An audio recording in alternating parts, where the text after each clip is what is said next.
ಶ್ರೀ ತುಳಜಾಪುರದ ತುಳಜಾಭವಾನಿ ದೇವಸ್ಥಾನ ಮಹಾರಾಷ್ಟ್ರದ ಒಂದು ಪ್ರಾಚೀನ ಮತ್ತು ಶಕ್ತಿಶಾಲಿ ಶಕ್ತಿಪೀಠ. ಛತ್ರಪತಿ ಶಿವಾಜಿ ಮಹಾರಾಜರ ಕುಲದೇವತೆಯ ರೂಪದೊಳಗೆ ಈ ದೇವಿಗೆ ಪೂಜೆ ಮಾಡಲಾಗ್ತದೆ. ಸ್ವತಃ ತುಳಜಾಭವಾನಿ ತಾಯಿನೇ ಶಿವಾಜಿ ಮಹಾರಾಜರಿಗೆ ಸ್ವರ್ಣ ಭವಾನಿ ತಲ್ವಾರ್ನ ಪ್ರದಾನ ಮಾಡಿರ್ತಾರ. ಅದೇ ತಲ್ವಾರದ್ಲಿಂತ ಶಿವಾಜಿ ಮಹಾರಾಜರು ಹಿಂದೂ ಸ್ವರಾಜ್ಯನ ಸ್ಥಾಪನೆ ಮಾಡ್ತಾರೆ.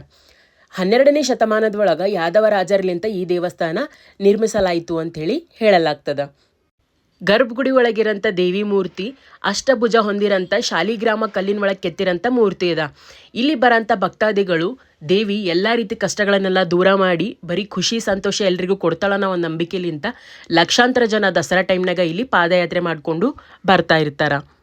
ಈ ದೇವಿ ಮೂರ್ತಿ ಹಳಿದಾದ್ರೂ ಹೊಸ ಮೂರ್ತಿನೇ ತಂದು ಕೆತ್ತಿಸಿಟ್ಟರೇನೋ ಅನ್ನೋ ರೀತಿ ಯಾವಾಗಲೂ ಸದಾ ಹೊಳಿತಾನೆ ಇರ್ತದ. ಅಷ್ಟೊಂದು ಲಕ್ಷಣವಾದಂಥ ಮೂರ್ತಿ ಈ ದೇವಿ ಮೂರ್ತಿ ಅದ.